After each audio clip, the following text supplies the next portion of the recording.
જય સદગુરુદેવ. માનવ મહિમા ભાગ 31 તો કર્મ એટલે શું અને માનવ માટે કયું કર્મ વધારે નુકસાનકારક છે? તો આપણે સાથે મનન કરીએ. તો જે વસ્તુ જોઈ નથી અને અનુભવ કરેલ નથી તેના ઉપર પોતાના મતામતી કે શાસ્ત્રો આધારે બીજા જીવને ફિટ કરી દેવું, તો તેવા કર્મ કરનાર જીવ નરક યોનિ ભોગવે છે. બીજું, સંતો કહે છે કે ન કરવા સદગુરુના કર્મ. તો ખરેખર સત્ય પરમાત્માના જ્ઞાની જે જોવામાં સામાન્ય લાગે છે, પણ તેવા અનુભવી જ્ઞાનીઓ સાથે કર્મ હે જીવ બાંધીશ તો જ્યાં સુધી ચંદ્ર ને સૂર્ય રહે ત્યાં સુધી હે જીવ તારે નરક યોનિ ભોગવવી પડશે. એટલે પરમાત્માના સત્ય પૂરા જ્ઞાનીઓ કહે છે કે કોઈ પણ કર્મ બંધનના ઉપાય પૂરા જ્ઞાનીઓ નિચોડ કાઢશે, પણ પરમાત્માના અનુભવી જ્ઞાનીની સાથે કર્મ બાંધીશ તો તેમાંથી છોડાવનાર ખુદ પરમાત્મા પણ છોડાવી શકે નહીં. કારણ કે પરમાત્મા તો અકર્તા છે, જે કર્તા બનીને ક્યારેય છોડાવી જ શકે નહીં. અને કર્તા બનીને છોડાવનાર જે દેવોના દેવ તેને આપણે સદગુરુદેવ કહીએ છીએ. તે જ આ દેવોના લોકમાંથી અવતારી દેવોના બંધનમાંથી પરમાત્માના દાસ સિવાય કોઈ પણ છોડાવી શકે નહીં. કારણ કે અવતારી દેવોના બંધનમાં જીવ ઠગાઈ રહ્યો છે. તે બંધનમાંથી છૂટી નિર્બંધનના દર્શન કરાવી અને નિર્બદ્ધ દેવોના દેવ સદગુરુ સિવાય કોઈ કરાવી શકે નહીં. એટલે સંતો સાક્ષી પુરાવામાં કહે છે કે હે જીવ ગમે તેવા કર્મ કર્યા હશે તો તેમાંથી છોડાવનાર પરમાત્માનો સેવક છોડાવી શકશે, પણ કોઈ પરમાત્માના દાસ સાથે કર્મ કરીશ તો તને ખુદ પરમાત્મા પણ છોડાવી શકશે નહીં. પછી હે જીવ કદાચ તું ગમે તેવી પરમાત્માની ભક્તિ કરે તો પણ આ દેવોના લોકમાંથી જન્મ મરણ છૂટશે નહીં. અને હે જીવ સત્ય જ્ઞાની સાથે બાંધેલ કર્મ તને નરક લઈ જશે. મનન કરો. રામ ભરોસે. જુઓ, આપણે કેવા સદગુરુ પાસે જઈને કહી શકીએ કે અમારા જન્મ મરણ મટાડો? તો જે અમર હોય એમની પાસે જઈને જ આપણે કહી શકાય ને. તો અમર કોને કહેવાય? તો જે પરમાત્માના સત્ય જ્ઞાની હોય તેને, બરાબર ને? કેમ કે એ જ દેવોના દેવ છે, તો દેવોના લોકમાંથી મુક્ત કરાવી શકે એવા ગુરુ કોઈક જ હોય છે. તો એમને આપણે કહી શકાય કે અમારા જન્મ મરણ મટાડો. તો આ વાણીમાં કહે છે કે હે પ્રભુ, હું જન્મ જન્મનો તમારો દાસ છું, તો મારા પર કરુણા કરો અને મારા જન્મ મરણ મટાડો. આ ભવસાગર જળના તરંગ બહુ જ કઠિન છે, તો પેલે પાર આ દેવસાગરથી કઈ વિધિથી કેમ કરીને પેલે પાર જાઓ? તમારા વિના મારા પાલક કોઈ નથી, સર્વ પરિવાર હેતુથી જ છે. હું તો ગુણહીન અને અનેક મારા દોષ છે, તો હે સદગુરુ મારી સામે જોવો. હે પ્રવીણરામ, હવે વિલંબ ન કરો અને મારો પુકાર સાંભળો. જય સદગુરુ. જન્મો જન્મનો દાસ તમારો, જન્મો જન્મનો દાસ તમારો, કરુણા કરી હવે રે જન્મ મરણ મટાડો, જન્મ મરણ મટાડો. ભવસાગર જલતરંગ કઠિન રે, દેવસાગરથી કઈ વિધિથી જાવ પેલે પાર, કઈ વિધિથી જાવ પેલે પાર. જન્મ જન્મનો દાસ તમારી, જન્મો જન્મનો દાસ તમારો, દેવસાગરથી કઈ વિધિથી જાઓ પેલે પાર, જન્મો જન્મનો દાસ તમારો. તમારા વિના ન પાલક કોઈ મારા રે, હેતુથી સર્વ પરિવાર મારા, હેતુથી સહુ પરિવાર મારા. જન્મો જન્મનો દાસ તમારો, જન્મો જન્મોનો દાસ તમારો. હું ગુણહીન દોષ પરિપૂરણ, મારી સામે જો સદગુરુ મુરારી. મારી સામે જોવો સદગુરુ મુરારી. જન્મો જન્મનો દાસ તમારો. પ્રવીણ રામ હવે વિલંબ ન કરો, સાંભળો મારો પુકાર. સાંભળો મારો પુકાર. જન્મો જન્મનો દાસ તમારો. જન્મો જન્મનો દાસ તમારો. રામ ભરોસે. તો પરમ ગુરુ દાતાએ તો પરમાત્માને કહે છે કે આ દેહ બંગલો કેવો અજબનો બનાવ્યો છે, જેનો પાર કોઈ ન પામી શકે. પહેલા 5-3 મળીને નાવ ખેંચાવી. એટલે પરમાત્માએ પહેલા સુરતાના અમીરસ, જે આકાશ, પૃથ્વી, અગ્નિ, જળ અને વાયુ એ વહાવ્યા, અને માયા શક્તિથી 3 ગુણ થયા. તો એમ 5 તત્વ સોહમ ઘરના અને 3 ગુણ માયાના એમની નાવ ઘડાવી. અને એમને ઘડવા માટે પરમાત્માના ઘરનો આત્મા પ્રતિબિંબ સ્વરૂપે આવે છે, જેને ચિતરતા 8-9 મહિના લાગ્યા. અને નખથી શીશ સુધીના સાંધા જોડ્યા. તો મારા પર મારા સદગુરુએ કૃપા કરી અને મારી દિશા ફેરવી અને મને પાકો રંગ ચઢાવ્યો. જે આ 7 દ્વીપ નવખંડમાં 10મી બારીએ ત્યાં કોઈ નથી ઠેરાણા, જ્યાં અધર તખત પર મારા સ્વામી બેઠા છે. એટલે સ્વામી રાજા બેઠા છે, જેમને અખંડ દીપક જગાવ્યો છે. તો એવા ધન્ય ભાગ્ય કે મને પૂરા જ્ઞાની સદગુરુ પ્રવીણરામ મળ્યા અને આપમાં આપ લખાવ્યા. તો દાસલાલે આ બંગલામાં અનંત રૂપ સવાયા નિરખ્યા. જય સદગુરુદેવ. પરમ ગુરુદાતાએ બંગલો યજ બનાવ્યો, તારો પાર કોઈ પામી ન શકે. પરમ ગુરુદાતાએ બંગલો યજ બનાવ્યો, 5-3 મળીને નાવ ખેંચાવી. અજબ કારીગર આવ્યો રે તારો, પાર કોઈ પામી ન શકે. 8-9 માસ ચિતરતા લાગ્યા. 8-9 માસ ચિતરતા લાગ્યા. નખશિખ સાંધા જોડા રે તારો, પાર કોઈ પામી ન શકે. સદગુરુએ મારી દિશા ફેરવી, પાકો રંગ ચડાવ્યો રે તારો, પાર કોઈ પામી ન શકે. 7 દીપ 9 ખંડ 10 બારી, ના કોઈ ત્યાં ઠેરાયો રે તારો, પાર કોઈ પામી ન શકે. અધર તખત પર મારો સ્વામી રાજા બેઠા. અધર તખત પર મારો સ્વામી રાજા બેઠા. દીપક ખંડ જગાવ્યો રે તારો, પાર કોઈ પામી ન શકે.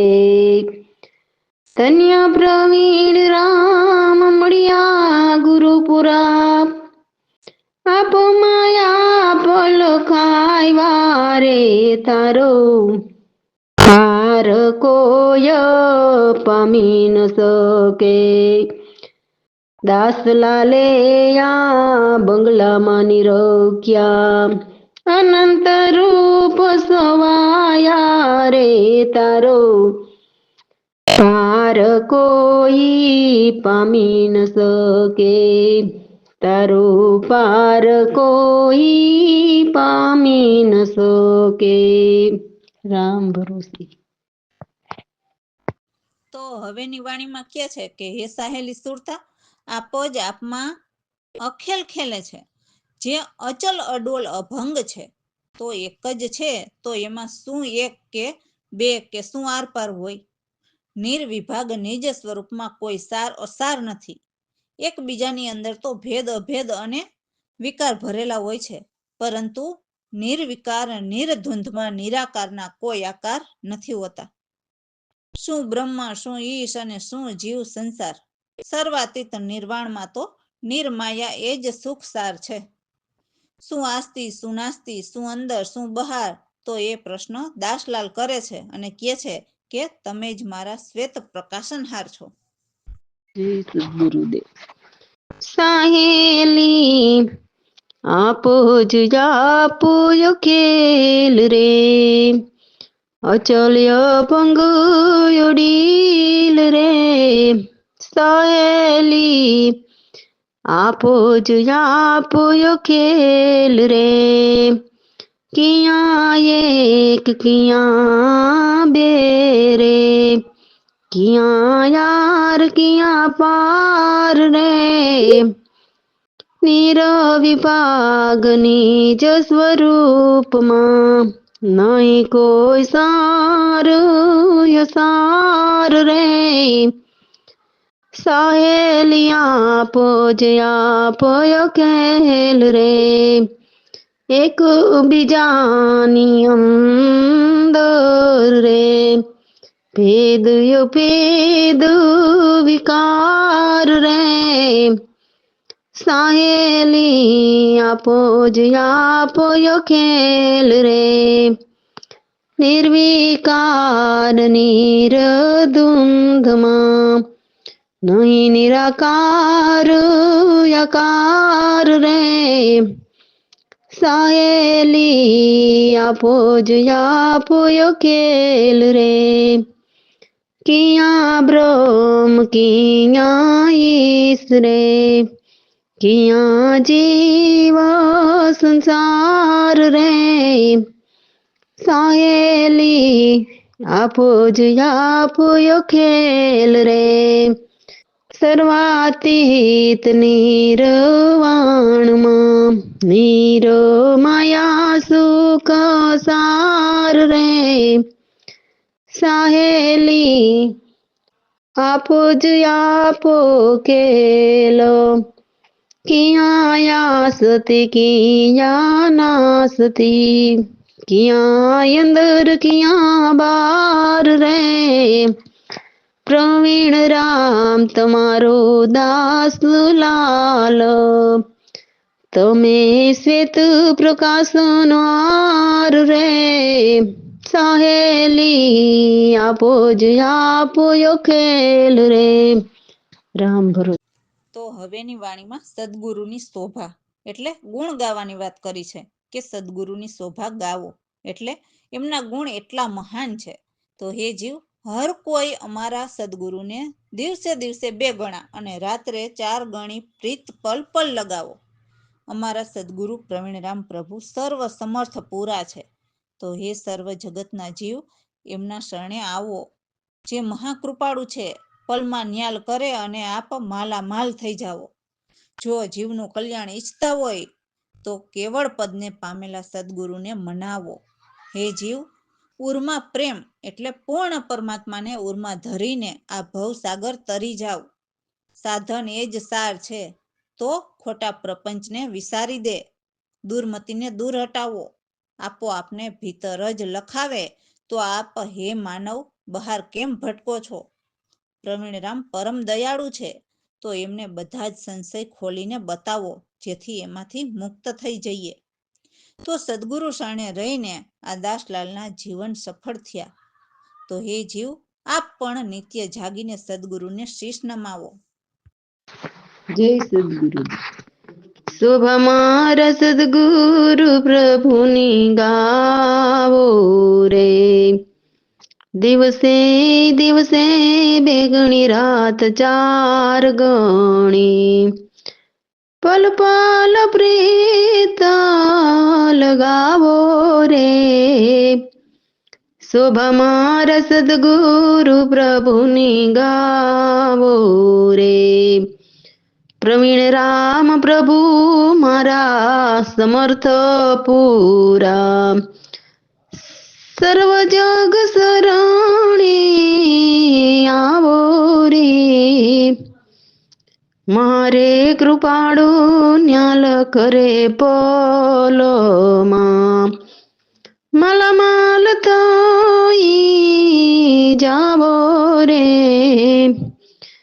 શુભ મારા સદગુરુ પ્રભુની ગાવો રે જો ઈચ્છો જીવોનું કલ્યાણ રે તો કેવળ સદગુરુ મનાવો રે શુભ મારા સદગુરુ પ્રભુની ગાવો રે કરવું પ્રેમ કરી પૂર્ણ રે ભવસાગર તરી જાઓ રે શોભા મારા સદગુરુ પ્રભુની ગાવો રે સાધન સાર વિસર દે પ્રપંચ રે દુર્મતિ દૂર હટાવો રે શોભા મારા સદગુરુ પ્રભુની ગાવો રે આપો આપ લખાવે અંદર રે બાર કેમ ભટકાવો રે શુભ મારા સદગુરુ પ્રભુની ગાવો રે પ્રવીણ રામ ગુરુ પરમ દયાળુ રે સંશય ખોલે બતાવો રે શુભ મારા સદગુરુ પ્રભુની ગાવો રે દાસલાલ સફળ થયા જીવનો નિત્ય જાગે શીશ નમાવો રે શુભ મારા સદગુરુ પ્રભુની ગાવો રે રામ ભરોસે. એટલે હે જીવ, એવા પૂરા જ્ઞાનીની પરખ કરીને નિજ પદ સમજ એવી તને શુભેચ્છા છે. કેમ કે જીવ જે ઘરેથી આવ્યો છે તે મૂળ ઠેકાણું ભૂલી ગયો છે, તો એ મૂળ ઠેકાણું સદગુરુ બતાવે ત્યારે કોઈ ભેદ ન રહે, તો કોઈ કર્મ પણ ન રહે. તો હે જીવ, કર્મ વિના તો દેહ કેમ પામે? આ તો પરખ કર્યા વિના પારખને ધારે, એટલે જેને ખુદને ખબર નથી એને ધારે તો પછી શું થાય? આમ જ જીવ માયામાં ઉલઝ્યા છે. હે જીવ, એટલું તો વિચાર કે ગુરુ વિના કોણ તારે? પરમાત્માના જ્ઞાની વિના તો બીજા અજ્ઞાની ગુરુઓ તો જીવને 84 લાખ યોનિમાં ભટકાવે. એટલે હે જીવ, પરખ કરીને પાર ઉતરી જા, નહીં તો તું માયાના બંધનમાં બંધાઈ જઈશ. પછી તને મુક્તિ આપીને કોણ છોડાવશે? તો સનાતન તો જે સંત હોય એ જ બતાવે. એમ અગમ નિગમ પંથ ગાય તો આ બધું કથી કથીને સદગુરુ પ્રવીણરામ સંભળાવે છે. તો એવા સદગુરુને ધન્ય છે. રામ ભરોસે. જય સદગુરુદેવ. પૂરા કરી પરખ પુદ ભાઈ વધામણી હો વધામણી જીવને મૂળ બતાવે પૂછે ત્યારે ભેદ ન આવે પૂછે ત્યારે ભેદ ન આવે કરમ વિના દેહ કેમ પામે વધામણી હો વધામણી વધામણી હો વધામણી પૂરા કર પરખ પદ ભાઈ વધામણી હો વધામણી પરખ વિના પારખને ધારે માયામાં જીવ ઉલઝ્યા રે ગુરુ વિના કોણ તારે વધામણી હો વધામણી પૂરા કરી પરખ પદ ભાઈ વધામણી ઓ વધામણી 84 લાખ ભટકાવે પારક કર જીવ બંધાઈ જાય મુક્તિ આપી કોણ છોડાવે વધામણી ઓ વધામણી પૂરા કરી પરખ પદ ભાઈ વધામણી હો વધામણી સનાતન સંત બતાવે અગમ પંત નિગમ ગાઈ કથી પ્રવીણ રામ સંભળાવે વધામણી હો વધામણી પૂરા કરી પરખ પદ ભાઈ વધામણી ઓ વધામણી રામ ભરો